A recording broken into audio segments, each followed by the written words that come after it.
This is Pet Life Radio. Let's talk pets.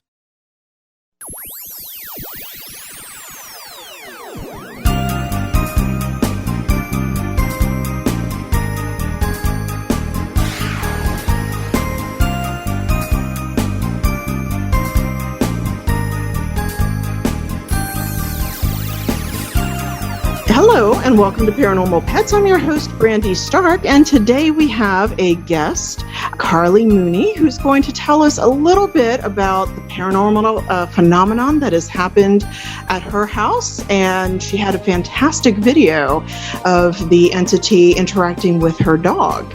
So we're going to start off with that, and once we finish, we're going to move into a couple of articles and reviews that I've been saving, and we'll get to all of that right after these messages. How many of you have pets? My hand's raised. Now think about how lucky you are to have such a sweet little pet in your life, and that pet is lucky to have you too. But unfortunately, there are countless pets out there that don't have a home to call their own. However, Bob's from Skechers is trying to change that. So we developed Bob's for dogs and cats to help pets in need. With every purchase of adorable Bob's footwear or fun, stylish apparel, or even the cutest Bob's pet accessories, Skechers makes a donation to Petco Love to help save shelter pets. And with your help, we've already saved the lives of over 1 million pets and raised over $7 million. So while you're getting style and comfort with features like Skechers' famous memory foam cushioning, you're also helping to save an adorable pet in need and helping another lucky owner be connected with a future best friend and companion, because happiness is having a loving pet by your side. Find Bob's at a Skechers store, Skechers.com, select Petco locations, or wherever stylish footwear is sold. Let's Talk Pets on PetLifeRadio.com.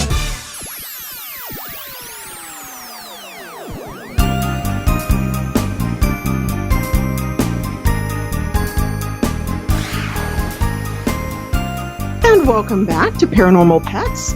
Carlee, how are you doing today?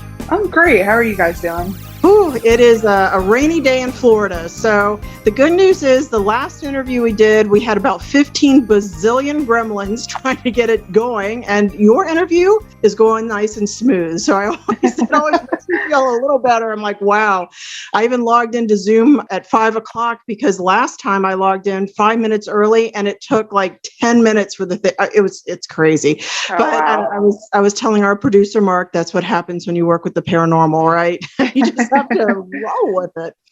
So now I met you through Anita. I think it's Barley. I've never said her last name out loud, but she has her own podcast, which I've also been on, In the Basement at Midnight. And she had talked with you and even sent your video in that we'll be talking about shortly. And it got cycled into a nice YouTube montage of some of the scary videos that people have found and sent in.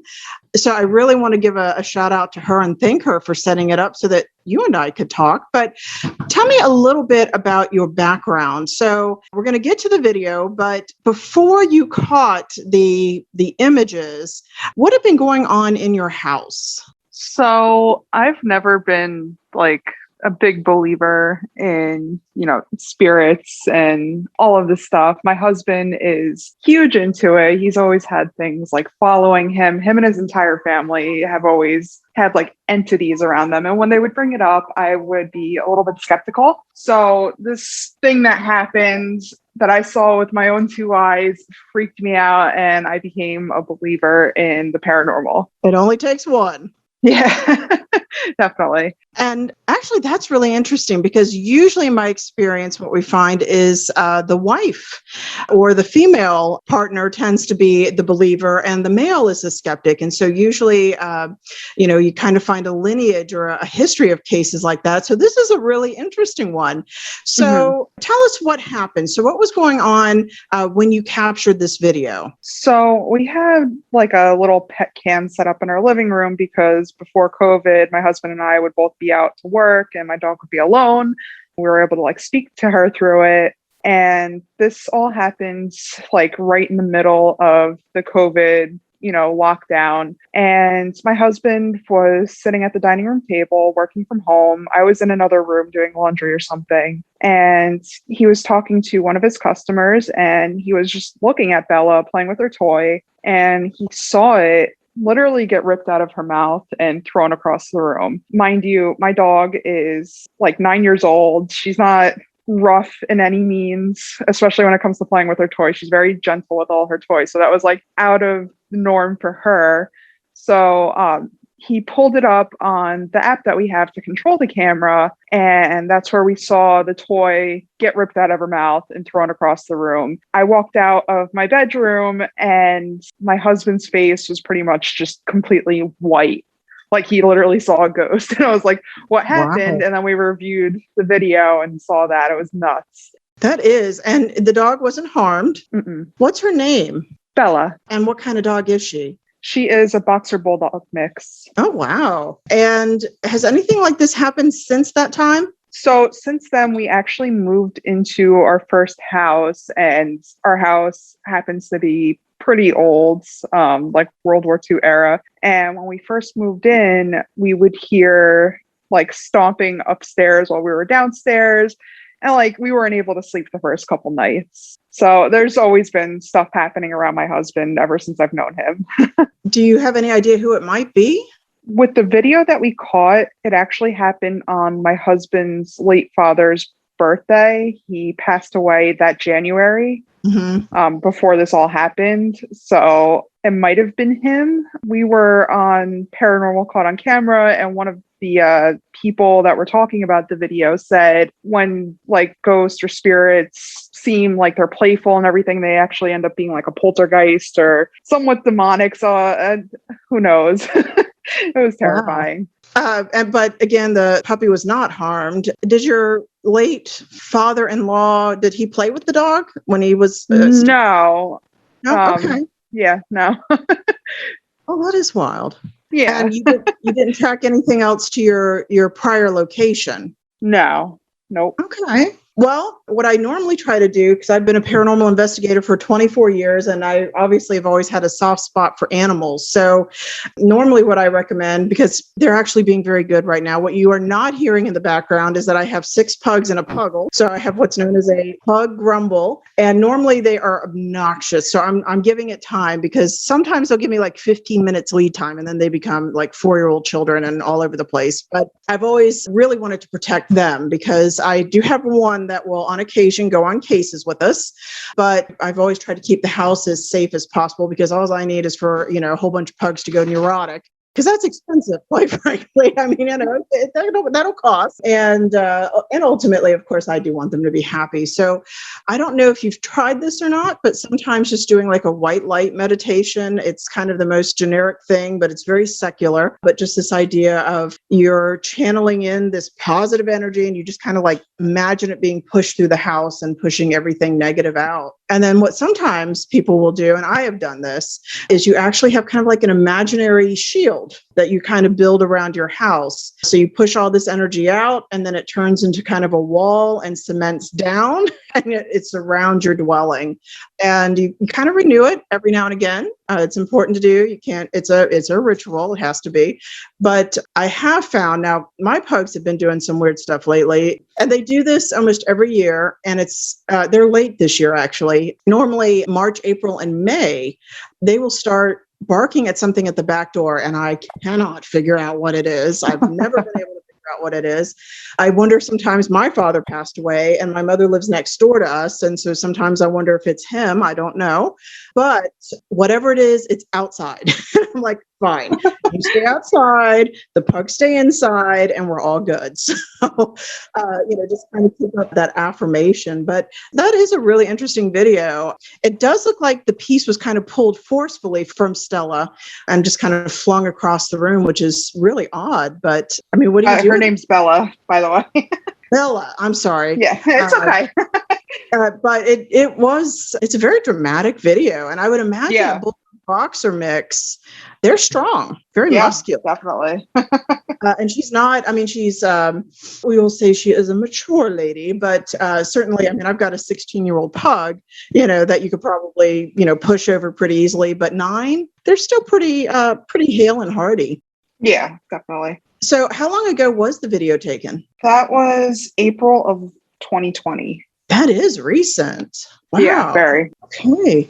Well, do you have any advice for folks out there if they want to try to capture something on camera, or any wrap-up thoughts that you want to add? Get yourself a pet cam, I guess. Yeah. Yep. And in fact, I just got one myself. So I have one in my art studio, and I'm still working with it now. Unfortunately, you have to leave it on. I have to keep the power up. I don't know. It's just, my house is also a World War II, post-World War boom house. And so it's a 47, and you just, the electric here, I've had it upgraded, but sometimes I know. Yeah. I'm just like, I don't know if I want to leave this on, but okay. Well, I really, really want to thank you for taking the time, particularly after work, to come and chat with us. Well, I hope you have a great and safe evening. Give Bella a hug and make sure that she has a strong toy and nobody Yes. Thank you so much. And with that, we are going to move on to some commercials. And when we get back, I will plug in a couple of things that I've saved for us, and I can finally get these off my counter. So we'll be right back after these messages. Now, time for something really scary. A word from our sponsors. Paranormal Pets will reappear before you can say Bigfoot. Don't run away. For those fortunate to have experienced the deep bond and unconditional love of a companion animal, the death that follows can be one of the most difficult and misunderstood losses to go through. Many times, this devastating loss goes unrecognized and trivialized by family and friends, leaving grieving pet parents struggling to find healthy ways to cope with the loss. In And I Love You Still, a thoughtful guide and remembrance journal for healing the loss of a pet, Dr. Julianne Corbin calls attention to the difficulties unique to the loss of a beloved pet and provides an interactive and compassionate guide to help you process your loss and work towards coming to a place of peace and healing. For those interested in journal therapy and looking for a professionally written and compassionate resource to help understand and reconcile the grief associated with the loss of your pet, this book is for you. And I Love You Still, a thoughtful guide and remembrance journal by Julianne Corbin, is now available for purchase on Amazon and other major book retailers. Let's talk pets Let's talk pets on Pet Life Radio. Pet Life Radio. PetLifeRadio.com. Did you hear that? Our commercials have mysteriously disappeared. Paranormal Pets is back with our haunted host, our ghost host, Brandy Stark. And welcome back. Oh, well, it's been quite the summer. I have a couple more Paranormal Pet episodes I'm trying to put together. One does involve the spirits of St. Petersburg again, so you'll get to meet my gang. But this time we had a different canine companion. Marina brought her little girl because a couple members of the Spirits of St. Petersburg stayed 2 nights at a haunted bed and breakfast. And then some of us, because I'm stuck with the pugs, I have a 6-hour window. That's all I get to be away from home. We would drive up. It was about an hour and 15-minute drive, but a nice rural part of Florida out in Brooksville.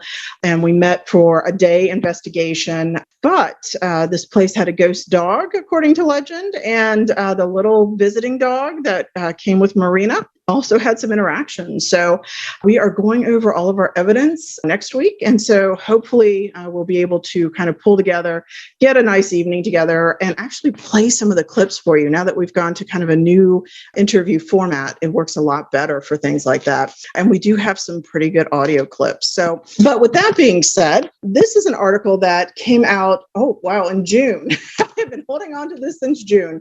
And apparently I wrote some notes to myself on it, and Oh, it's actually for our prior interview guest. All right, yay for me. But I thought this was kind of an interesting little article. And so you get to kind of have a book on tape right now. This is the Wall Street Journal, June 26, 27, 2021, by Regina Hansen. And of course, I am a personal fan of sea creatures. As an artist, I make a bazillion mermaids and sea creatures. So I thought this was kind of interesting.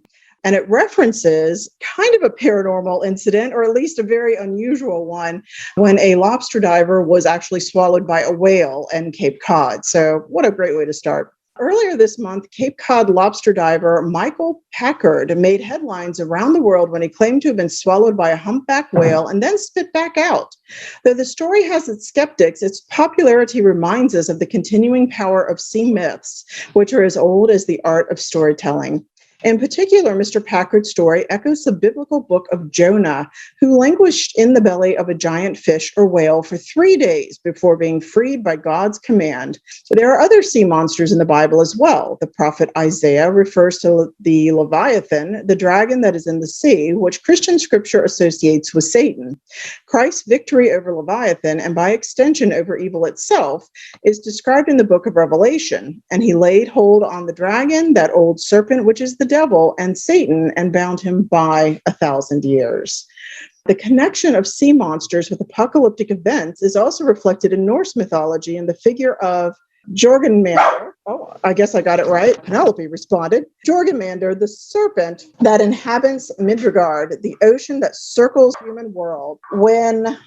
Sit down, Penelope. I know it's exciting. When Roanoke, the Norse apocalypse, arrives, Jorgenmander will uncoil itself for a final battle with the god Thor. Yes, so all of you Marvel fans, just keep an eye out for that one. Other sea monster tales are less cosmic and more practical, acting as a warning to sailors or to people who tarry too close to the sea. The Japanese umbozu are spirits that appear when the sea is calm, quickly turning it wild and stormy. They are depicted with large round heads and wide smiles, and their name, which means sea monk or sea priest, has given rise to the idea that they are the ghosts of drowned priests. Boy, this thing has a lot of fun names. The Qualupalik of Inuit lore is an ugly green-skinned creature whose hum beckons children towards the water's edge, where they will be dragged beneath the waves. The story may have been used to keep children away from the water or off the ice. Many cultures tell stories of sea creatures with human characteristics who lead people to sorrow and death. The Irish Selkie, or seal woman, was said to occasionally shed her skin and come ashore. If a man could find and hide the Selkie's skin, he might claim her as his bride. She would live with him as a devoted wife and mother, but should she find her skin, she would return immediately to the sea, leaving her human family behind.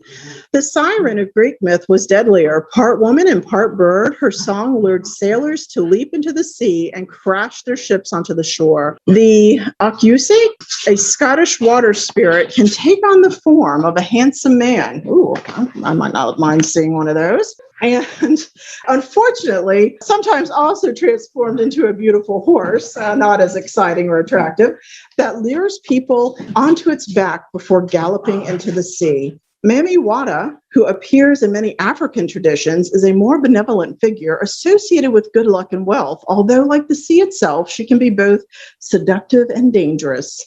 Sometimes she appears in the form of the traditional mermaid with the fishtail and human face and torso, while elsewhere she is depicted as a snake. Actually is a snake charmer. The name Mami Wata likely derives from the English mother water, and according to the recent exhibition at the Smithsonian National Museum of African Art, the development of her mythology coincides with the beginning of the slave trade in the 15th century and the spread of the African diaspora across the Atlantic, especially to Haiti, the Dominican Republic, and Brazil. Her myth incorporates elements of Christianity, Hinduism, and the stories of water spirits from West African cultures, such as the Igbo of Nigeria. While many sea myths involve more or less humanoid beings, others seem to reflect the appearance and behavior of the actual ocean creatures. In 1493, Christopher Columbus wrote on encountering mermaids near the present-day Dominican Republic, which are now believed to have been manatees. The huge and many-tentacled kraken of Scandinavia myth bears a strong resemblance to the giant squid, which was also the main antagonist in Jules Verne's 1871 classic, 20,000 Leagues Under the Sea. Giant squids themselves have an almost mythical aura because of their elusiveness. They have never been photographed in the wild until 2004, when Japanese scientists finally managed to capture an image. It remains to be seen whether the ninjin of modern Japanese folklore also has basis in reality. The ninjin, literally human, are long, white, and featureless humanoid creatures that have been supposedly sighted in the waters around Antarctica. These reports are sometimes accompanied by photos that, in their blurriness, recall the snapshots used as evidence of the Loch Ness Monster. Actual sea creatures can take on an aura of myth because of their size and rarity, or simply how long they have been swimming the globe.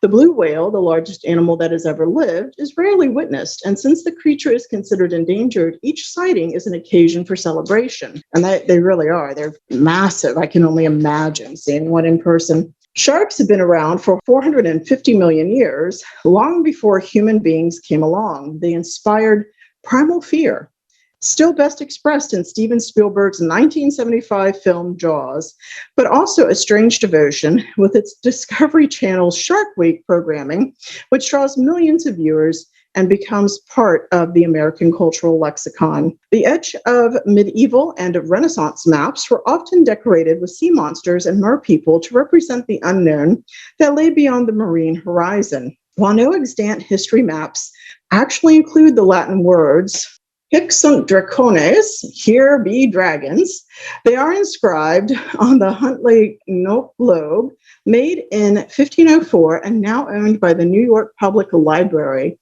The phrase has entered the popular imagination as a symbol of the dangers of the unknown. Other continuing fascination with sea myths reveal our continued need to touch a mystery that these creatures represent, as well as our understanding of their vulnerability. As temperatures rise and the oceans change, our fate has become linked to that of our terrible but beloved sea monsters, our squids and whales and sharks. Our challenge will be not to let them fade into myth.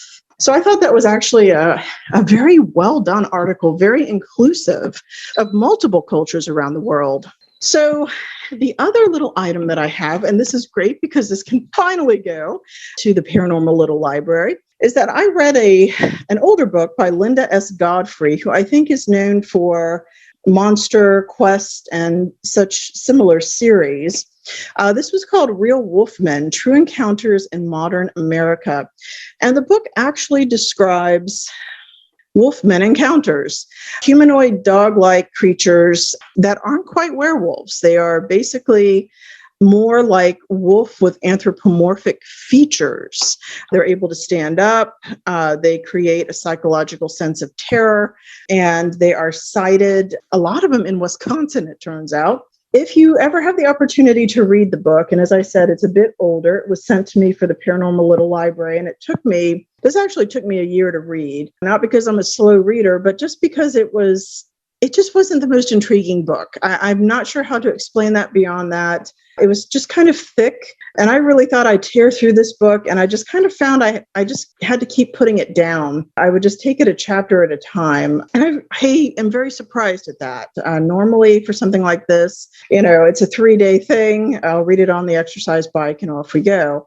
But if you have the opportunity, and if there is a desire, I will probably go into this book a little bit more. I did try to invite Ms. Godfrey onto Paranormal Pets, but I'm sad to say I haven't heard a response yet. So anyway, we are actually going to pause here because, as you can hear from the scratching on the door, my presence is required. However, I do want to remind everybody, if you are interested, the Spirits of St. Petersburg is putting on the world's largest ghost hunt, September 25th of 2021 at the Suntan Art Center. We do have tickets for sale. It is a 3-hour event. Tickets are $30, and we are splitting the proceeds directly with the Suntan Art Center, which is a 501c3. And you can find details on that on our website, which is www.spiritsofstpetersburg.com. Otherwise, please continue to support your rescues. I do know that the sad story about pets being adopted during the first wave of the pandemic are now being returned, and I I don't know. I don't understand that. I don't understand human nature, which I guess is why I work with the dead and lots of animals and naughty pugs who are being very naughty even now. So please adopt. Please try to support these shelters as they take in the influx of animals once again. And in the meantime, I hope that everybody out there is having a fantabulous, almost Halloween season, and that you all have some good, happy hauntings. Take care.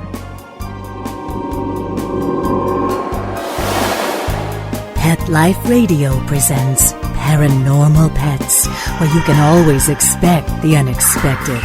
Each week we'll discuss all aspects of weird or spiritual animal encounters, ghosts, totems, psychic animals, animal souls, animal angels, and animals in religion, with a little cryptozoology thrown in. Step into the supernatural world of pets every week on demand, only on PetLifeRadio.com.